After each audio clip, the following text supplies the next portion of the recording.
السلام علیکم ورحمۃ اللہ وبرکاتہ۔ میری ذاتی رائے ہے اس میں کہ اصل میں چونکہ ہمیں پوری دنیا کے ساتھ چلنا ہے اور اقوام متحدہ اور عالمی دنیا کے ساتھ چونکہ چلنے کے لیے ایک دوسرے کا احترام کرنا ضروری ہوتا ہے۔ جس طرح ہم دیکھتے ہیں، میں الحمدللہ چونکہ دنیا بھر میں گیا ہوں، انگلینڈ گیا ہوں، جرمنی، فرانس، آسٹریلیا، دنیا بھر میں نے دیکھا ہے کہ الحمدللہ بہت مدارس اور مساجد ہیں ہماری، اور میرے خیال میں جتنے ہندوستان کے اندر مساجد و مدارس ہیں اور جس طرح وہ آزادی سے کام کر رہے ہیں شاید کہیں اور کر رہے ہوں، اور اسی طریقے سے بہت سے ہندوؤں کے علاقوں کے اندر بھی مساجد اور مدارس موجود ہیں، دینی خدمات ہو رہی ہیں۔ انگلینڈ کے اندر بہت بڑی مساجد، بہت بڑی بڑی مساجد، بلکہ چرچ اور گرجوں کو تبدیل کر کے مساجد میں تبدیل کیا جا رہا ہے، اور مسلمانوں کو خرید کر جو ہے مسجدیں بنا رہے ہیں، اور کوئی حکومت بھی رکاوٹ نہیں ڈالتی اس کے اندر۔ حالانکہ وہ عیسائی ہیں اور وہاں امریکہ میں یہودی ہیں، لیکن وہ اس کو منع نہیں کرتے کہ آپ اپنی مسجد بنائیں۔ تو جب ہم دوسرے ممالک کے اندر کافروں کے ہاں اپنی مساجد مدارس بنائیں گے تو ان کا بھی مطالبہ ہوگا کہ وہ اسلامی ملکوں کے اندر بھی اس کی اجازت دیں جس طرح ان کی حکومت نے اجازت دی ہے۔ تو یہ اصل میں دنیا کو ساتھ لے کر چلنا ہوتا ہے، اس طرح اس میں منع نہیں کیا جا سکتا ہوتا، یہ بڑا مشکل ہوتا ہے، اور اس لیے میرے خیال میں اس میں شرعاً ایسا کوئی مذائقہ نہیں ہے، کیونکہ اس میں ہندوؤں نے ہی جانا ہے اور انہوں نے ہی جا کر وہاں عبادت کرنی ہے، اور نہ ہی اس کے اندر کوئی ان کے ہندو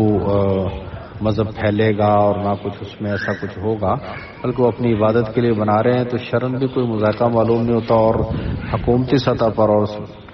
دنیا عالمی سطح کو بھی دیکھیں اگر آپ، تو میرے خیال میں جتنی مساجد ہیں ہماری دنیا کے اندر، یعنی یہود و نصارہ کے علاقوں کے اندر، ان ہندوؤں کے سکھوں کے علاقوں کے اندر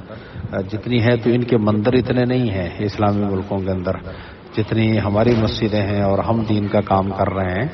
تو اس لیے اس میں شرعاً میرے خیال میں کوئی مذائقہ نہیں ہے، اس میں کوئی حرج نہیں ہے، اس کو بہت زیادہ اس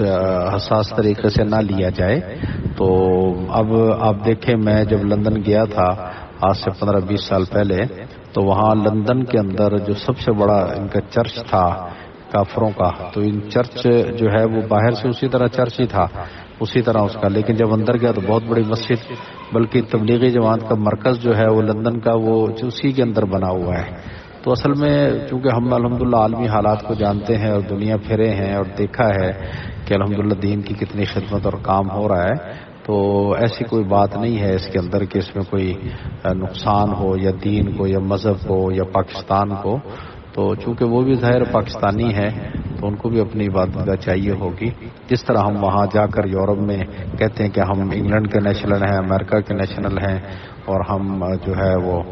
جرمنی، فرانس کے نیشنل ہیں، ہمیں ہمارا حق دیا جائے۔ امریکہ نیو یارک ایئرپورٹ پر آپ اتریں گے، اترتے ہی سب سے پہلے بڑی مسجد نظر آئے گی آپ کو، اور مسجد میں آپ نماز پڑھیں گے امریکہ میں۔ میرے خیال میں وہاں چرچ اور گرجا اور مندر وغیرہ نہیں ہے، لیکن مسجد وہاں ضرور ہے۔ تو اسی طرح سے مفتی صاحب کام کر رہے ہیں۔ آپ اگر عالمی طور پہ دیکھیں تو آپ کو نظر آئے گا کہ اس میں کوئی ایسی بات نہیں ہے اور اس میں کوئی شرم مذائقہ نہیں، اس کو زیادہ یعنی اس کو سنجیدگی سے نہ دیکھا جائے، یہ نارمل ایک معاملہ ہے۔ اور اس مذہبی آزادی کی وجہ سے، یعنی اس اعتبار سے کہ آپ اپنی عبادت گاہ بنا سکتے ہیں، اس کی وجہ سے سب سے زیادہ اسلام کو فائدہ ہوا ہے، ان کافروں کو فائدہ نہیں ہوا۔ اس لیے یہ کافروں کے علاقوں میں مساجد مدارس بن کر بہت ہی عیسائی، یہودی اور جو ہے اس طرح ہندو ہیں، سکھ ہیں، دوسرے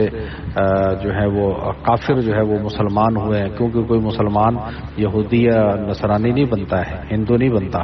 لیکن وہ لوگ اسلام کی طرف بہت آئے ہیں۔ تو یہ مذہبی آزادی کی وجہ سے، کیونکہ انہوں نے وہاں پر ہمیں مسجدیں بنانے دی، دین کا کام کرنے دیا۔ اگر وہ کہتے کہ ہم نہیں بنانے دیتے یہاں مسجدیں یا مدرسے یا دین کی اجتماع نہیں کرنے دیتے، مذہبی پابندی یہ لگاتے ہیں، تو پھر اسلام کیسے پھیلتا؟ تو یہ اس کی وجہ سے پھیلا ہے کہ ان کے ہاں ہم نے دین کا بڑا کام کیا ہے، کیونکہ ہم تو گئے ہیں اور ہم نے ان کافر ملکوں میں دیکھا ہے کہ جتنی مذہبی آزادی ان ملکوں میں ایسے لگتا ہے جیسے ہمارے اسلامی ملکوں میں شاید اتنی مذہبی آزادی نہ ہو، جتنا کھل کر وہاں پر دین کا ہم کام کر لیتے ہیں۔ تو اس لیے ایسی کوئی بات نہیں لگتی، فکر کی بات نہیں ہے۔